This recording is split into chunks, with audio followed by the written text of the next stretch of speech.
3학년 친구들 안녕하세요. 우리 오랜만에 온라인 수업 한번 시작해 봅시다. 오늘 수업은 기권과 날씨의 단원에서 세 번째 중단원인 기압에 대해서 알아볼 거예요. 기압 차이로 바람이 분다라는 건데 오늘의 수업 목표, 일단 기압이 무엇인지 살펴보고 바람이 부는 까닭을 기압 차이로 설명하는 것까지 해보겠습니다. 우리가 평지에 서 있다 보면은 살랑살랑 바람이 불잖아요. 근데 이 바람은 공기가 이동을 하는 거란 말이에요. 근데 공기는 대체 어떤 원리로 이동을 하게 될까? 한번 생각을 해볼게요.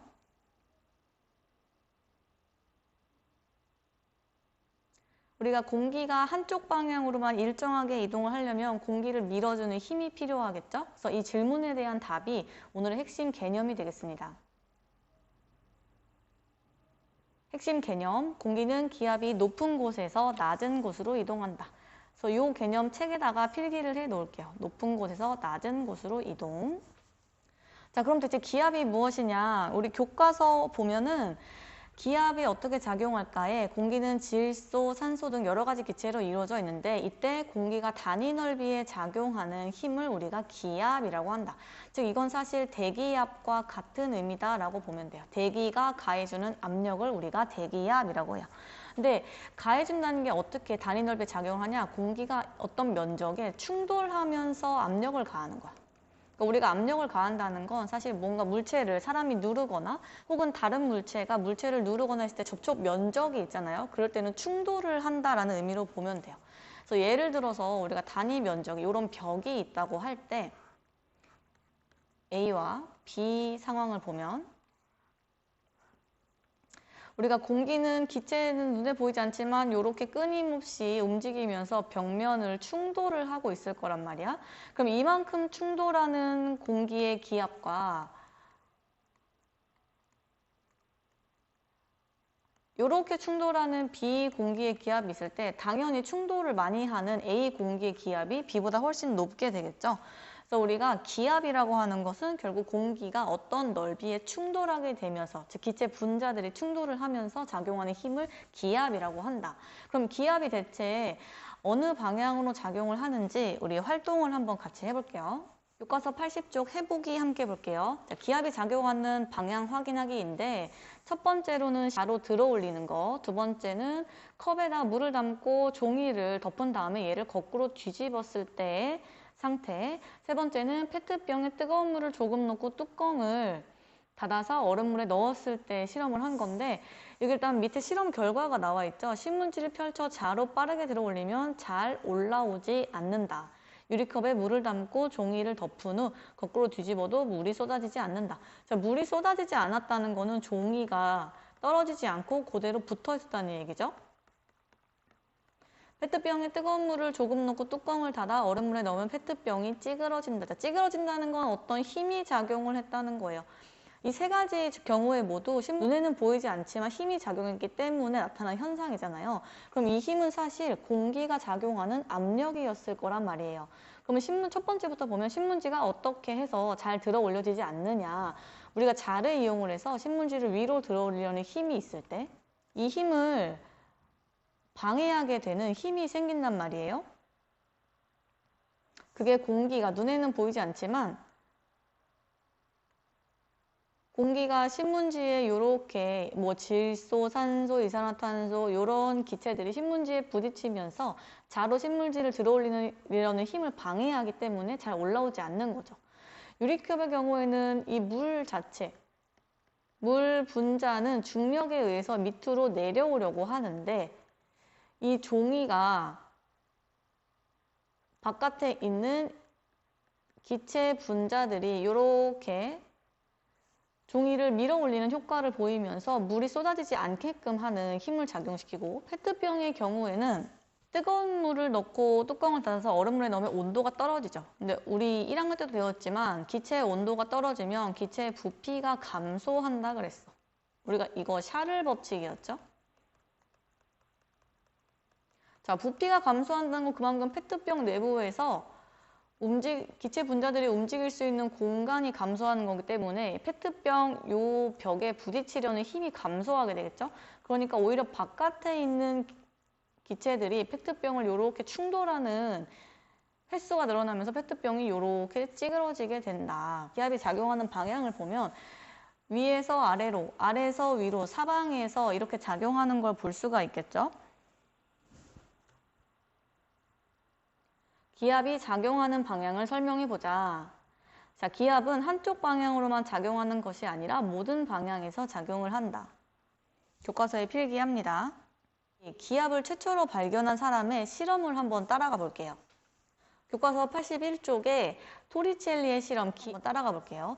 일단 이 사람은 유리 막대에 수은을 이렇게 채워놓고 밑에 똑같은 수조에도 똑같은 종류의 수은을 이렇게 채워놓고 실험을 했어요. 한쪽 끝이 막힌 유리관에 수은을 가득 넣고 수은이 담긴 그릇에도 유리관을 거꾸로 세운 다음에 이 수은의 움직임을 관찰을 한 거예요. 그러면은 처음에는 여기까지 가득 수은이 차 있었을 거야. 근데 수은이 밑으로 내려오려는 수은 자체에 힘이 있기 때문에 이거는 중력에 의한 힘이겠죠. 그럼 수은이 이렇게 밑으로 내려오다가 어느 순간 이 지점에서 멈추게 된 거야. 그래서 이 사람이 생각을 한 거지. 왜 내려오다가 멈추게 되었을까? 만약에 수은이 밑으로 내려오려는 힘이 굉장히 세다면 이 수조에, 즉 이 그릇에 담긴 수은의 높이가 이런 식으로 점점 높아져야 되는 게 아닌가라고 생각을 한 거죠. 그럼 결국에는 이 사람이 생각을 했던 건 수은 면을 누르는 기압과 즉 그릇에 담긴 요 수은 면을 누르는 공기의 압력과 수은 기둥이 내려오려는 수은 기둥이 누르는 압력이 같아졌을 때 이 위치에서 멈췄겠구나 하고 그때의 위치를 측정을 해봤더니 약 76cm 높이에서 수은이 멈췄대요. 그래서 선생님이 써주는 내용을 교과서에 필기를 좀 할게요. 우리가 요 수은면을 누르는 기압, 얘를 1번이라고 해볼게요. 그리고 수은 기둥이 누르는 압력을 2번이라고 했을 때 1번과 2번이 같아지는 상태에서 수은 기둥이 내려오다가 멈추게 되겠죠.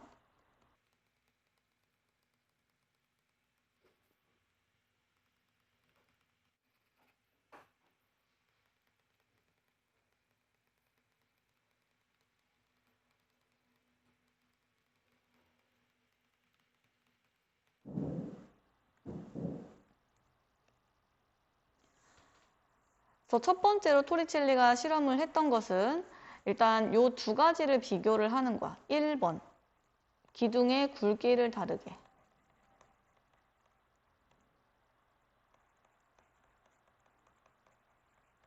그리고 2번,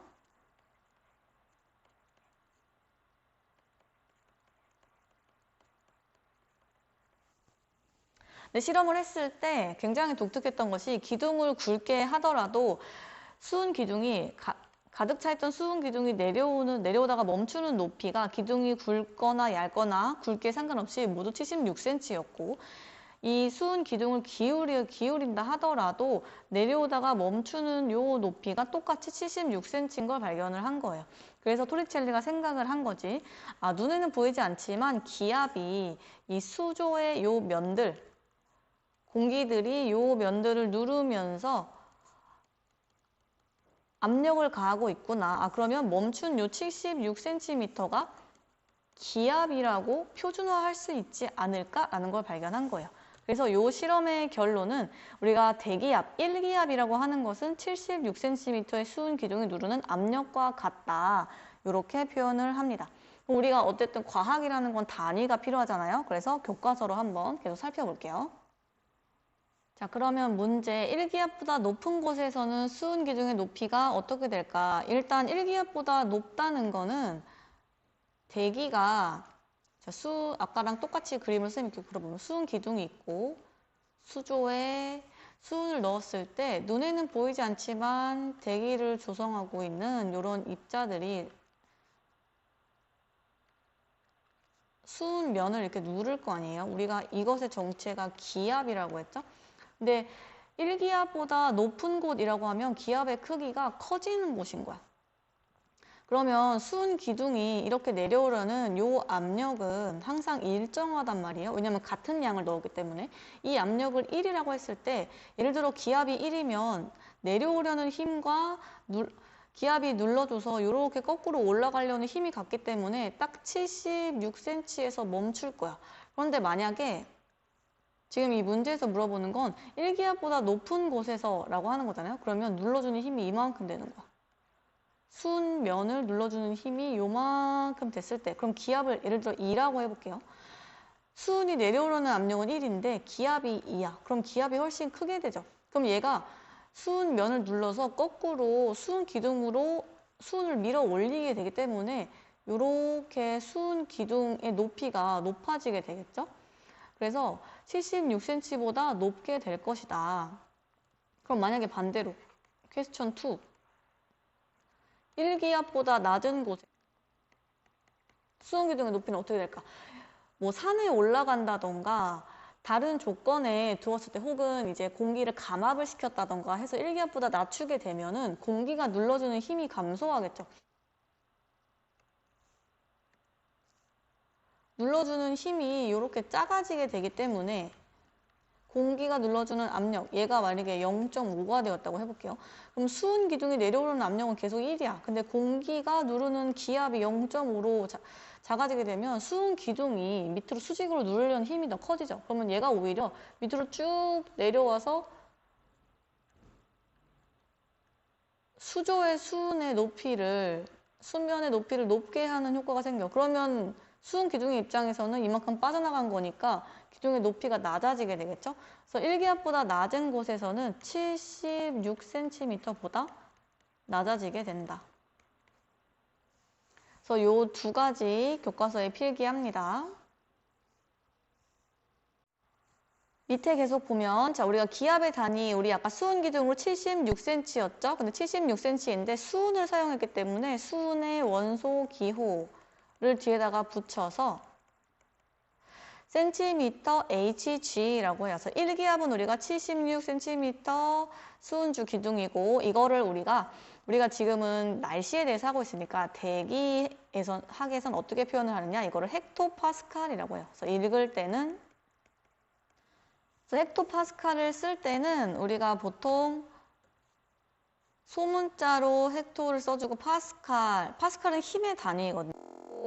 H와 PA, 이 PA가 힘의 단위인 파스칼이 되고 H는 대략 100배 정도 된다 이런 뜻이에요.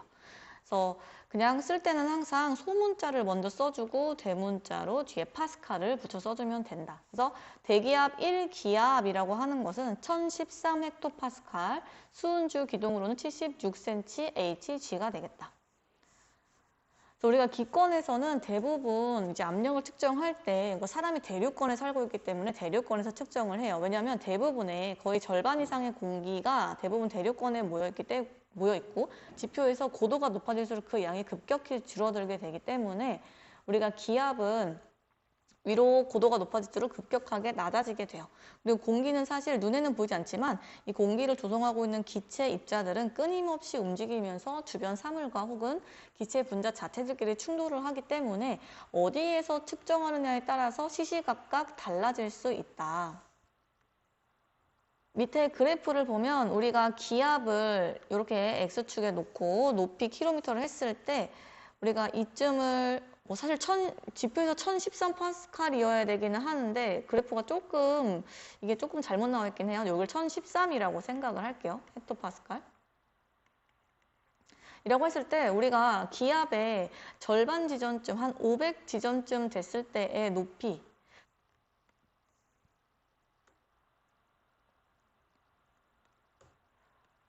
5.5km 정도가 돼요. 그래서 우리가 지표에서 5.5km 고도까지만 올라가도 기압이 지표 기압의 절반으로 줄어들게 된다. 그래서 대부분의 공기가 우리가 지상에 지표 근처에 많이 모여 있는 걸 알 수가 있죠. 그래서 이것도 우리 교과서에 필기를 좀 할게요. 자, 동영상을 잠시 멈추고 우리 개념 확인 문제 4개를 풀어볼 건데 1번, 2번을 풀어봅시다. 정답 확인해 볼게요. 1번 페트병에 뜨거운 물을 조금 넣고 뚜껑을 닫은 후 얼음물에 넣으면 페트병이 찌그러지는 까닭은 기압이 모든 방향으로 작용하기 때문이다. 2번 1기압의 크기를 알맞은 것을 가로에 쓰시로. 일단 76cm고 1013 헥토파스칼이죠. 자, 3번, 4번도 문제 읽고 풀어봅시다. 이거는 지금 토리첼리의 실험을 이 세원이가 똑같이 한 거죠. 3번에 유리관 속의 수온은 어느 정도 내려오다가 76cm에서 멈추는데 우리가 항상 이유가 중요하죠. 이건 수온면을 누르는 대기압, 기압과 수온 기둥이 수직으로 내려오려는 압력이 같아질 때 멈추는 높이가 76cm였다. 자, 이 실험을 높은 산 위에서 하면 수온 기둥의 높이는 어떻게 될까? 더 낮아지게 되겠죠. 오늘 수업은 여러분들이 들어야 될 과목이 많기 때문에 과학 수업은 짧게 할 거예요. 대신에 토리첼리의 영상, 짧은 영상 마저 시청해주고 교과서 필기, 선생님 PPT에 있는 내용 필기하고 이 내용은 다음 시간에 다음 수업할 때 함께 촬영을 해서 제출하는 걸로 할게요. 자, 그럼 우리 다음 수업 때 봅시다. 안녕.